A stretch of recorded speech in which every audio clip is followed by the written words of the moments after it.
Right. Again, sorry about all the landscaping and stuff going on. Just a little bit more storytelling before we have lunch here. Well, we've got to get into the wine, of course. Carry on. We don't want you guys to lose your buzz at all. So, so Shirley and I and Matt would love to welcome you officially to our little piece of heaven here called 50th Parallel Estate. So, so Sherry Lee, when she met me back in 2000 on a houseboat trip, it was literally a houseboat. And you guys have houseboats? You're probably too cold for houseboats. Massive boats where they're like 60-foot long boats. 26 people on, and you cruise around. And Kind of boats are things that people live on in England. Oh, yeah, here you just party on them. So they're go really on, big. you get on and you party. They're for Yes. partying. Yeah. So there's another lake system called the Shuswap Lakes, a little party further on. north of us, and that's what it's all about there. There's like, I don't know, hundreds of miles of lakes, even longer than this lake. And so my pickup line when I met her there in the parking lot at the houseboat pickup location was So a true story. oh, you're cute. I'm gonna own a world-class winery in the Okanagan Valley. So that was like my pickup line. I wasn't serious at all about that, but then she decided to stick around for a little while, and I'm like, oh my god, there's another answer to that story. I have to do this because you believe me, right? So yeah, there's a little bit more to it than that. Thank you very much. So Shirley and I met back in 2000, and I've got a bit of a European history as well. So I'm the first generation born here in Canada. My dad is Czech, my mom is Slovak, but all my kind of the wine being around the family table, of course, in Europe came from my mom's side for sure, and she used to make wine actually quite a bit around the house. So I think that was a little bit of fuel for the fire, perhaps. And Shirley, I don't think your parents drank at all when I met them. They didn't. No. And then I brought home a European. And then things changed very fast. Fantastic. And this is Travis, by the way. Travis has been with us for almost 6 years, going on 6 years now. Going on 6 years now. Yeah. So he was, well, he still looks like he's 19 years old, but he's moving along. Yeah. Travis joins the 6-year-old. Yeah, exactly. So Travis is our tour director at 50th now, and he is probably more knowledgeable than I am about wine. He's hopefully en route to do. You'd like to do your Masters of Wine one day. You've got your WSET 3 now, I'd I think. Like to go into 4 and then yeah. go from there. I don't want to count my chickens before they hatch, but ambitions. And it's been really neat with Travis because, of course, when we purchased this property, there was nothing. As you see it, there was nothing. There's nothing here in 2009. It was so just Shirley and I started 26 acres of cherries and a lot of crap.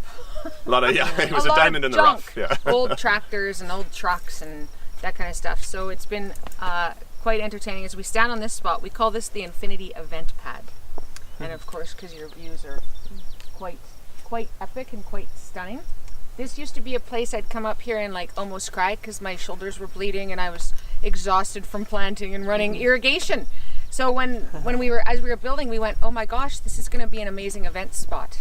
So we do a lot of different. We used to have our little lunches up here and just yeah. Ask ourselves what the hell have we just done, basically, right? So, Totally. So we can come over here a little bit more. We can get a little better angle on everything.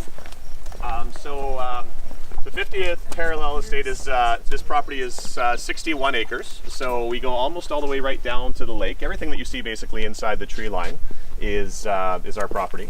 And we have about 55 acres planted now. So the rest is basically reserved for the building spaces and riparian areas, little area down the middle. So literally, as Shirley said, in 2000 and probably about 2004, 2005, we first saw this property from actually across the lake. We had a revenue property at that development that you see there called La Casa, and we were the fourth people to build a cottage over there, like a revenue property. So you would go over there and you would basically have your family over for a week, sort of thing, pools and 2,000 feet of waterfront. So it's actually quite a beautiful development over there. So while when we finished building that, we were in the middle of looking for property to build 50th Parallel on. We had realized that we were focusing on Pinot, like we wanted to be realized, like Pinot Noir is one of the upcoming varieties, obviously, and probably one of the, I think, most successful varieties for this valley because of just the way that this place is, which we'll talk about a little bit more as we go along.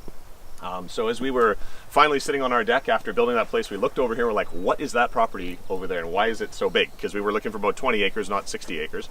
So we came over and we saw that this place was actually quite beautiful. There was a small cherry orchard in the middle.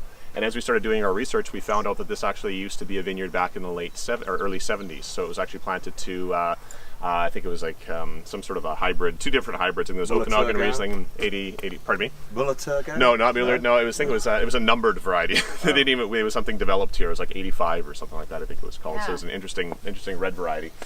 they grew almost 700 tons of grapes on this site, so on 61 acres. So it was a very vigorous, or the vines were very vigorous, but it was a very good viticultural site, which we found out, which was very refreshing. So once we got into starting to look at the soil qualities, the soil properties, we started finding out that this really kind of cool exposed pink granite that you see behind you here was a real dominant profile throughout, and it was very close to the surface in many areas. But if you just kind of take a quick peek at what's really... I'm going to make you eat rocks. I'm gonna make you eat some rocks. Yeah, well, what good proprietor wouldn't make you guys eat rocks, right? About 11,000 years ago, went down to the south where you would have started your journey, and then moved its way back up to the north when it receded. So the kind of the neat thing about this particular property is when you're dealing with glaciers, sometimes the glaciers tend to polish and kind of end up with the stones being very rounded and not so usable, like the polished river stones. Some areas in New Zealand obviously have more like rounder, pebbly kind of stones.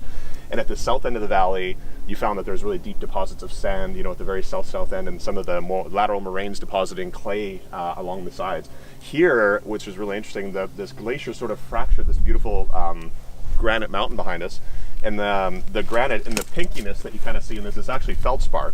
And what ended up happening is over time the granite actually stayed very usable and very raw, and you can see how this is just falling apart everywhere inside the vineyard. So we have a very usable soil profile with really neat raw mineral complexity inside the rock. So the predominant mineral. But is granite? Is it? Yeah, it's a granite. So once we got all the wine bungalows and all these people staying here, she wants to take people up for their can't yoga wait. boot camps at Get the up top where we top just and were, right? Make them sweat it out in the morning, and by 1 o'clock I want them back in the restaurant eating and drinking. So it's the detox and the retox. Right? You're all invited back. Yes, exactly. So, good question. First thing is insanity. Yeah, insanity first. Everybody says I that. joke, I'm like, you have to be crazy. Yeah. Okay. Wine before breast milk, I think. That's my mom's good Eastern European upbringing, so she didn't really want to ruin her body, so she just gave me wine as a baby, so it came into the equation very early.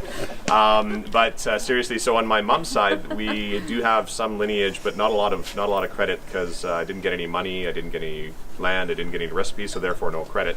To my great grandparents on my mom's side were Duke and Duchess of Austria of some sort. I don't have a clue, because when my mom passed away, I was just starting to explore all the lineage with her. She never actually got a chance to try the wine, sadly, but that kind of infused, I'm sure, sort of the idea of it, and it was very present in our house, obviously, because the biggest thing for me was I never really understood why people, and I thought it was so amazing that why people would always come together and sit down at a table and talk about, bring wine, and it was almost religious. The thing about wine is that it's been around throughout history as something that is so special and so unique, and it's something that I was always drawn to, is why does it capture people's hearts and why does it bring people together? So when Shirley and I met, the focus of being on something for building a world-class winery, and Shirley's history of events and building world-class events, obviously, and marketing, we said we need to build a destination for people to come together about the wine, because it's a meeting place. So 50th Parallel, the idea of being on this intersection on the 50th Parallel, it's about connecting people here, it's about bringing people together, and it's about a meeting place to talk about one of the most important things in the world, which brings people together, right? And trying to do that, obviously, holistically and realistically, and teach them about this place. So what happens here is our bins will basically be arriving. So architecturally, we kind of chose to stick with basically 4 mediums. So steel, concrete, glass, and the wood elements of the door really are the 4 mediums that you'll see that kind of tie in the whole building. So Matt's just finished sulfuring some of his barrels from bottling, and we've got the winery's got some glass and whatnot that's still left. So again, this wine coming up in the next probably month or 2. So you get to taste.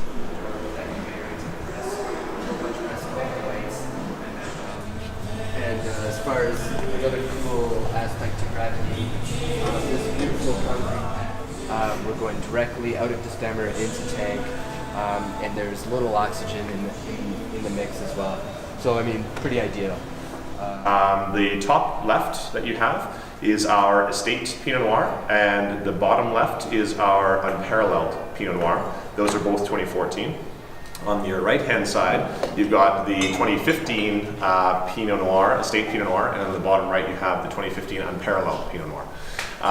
And you can probably taste in the order of the Estate top left, and then you can try the Unparalleled from that same season, and then maybe try the 15 from that.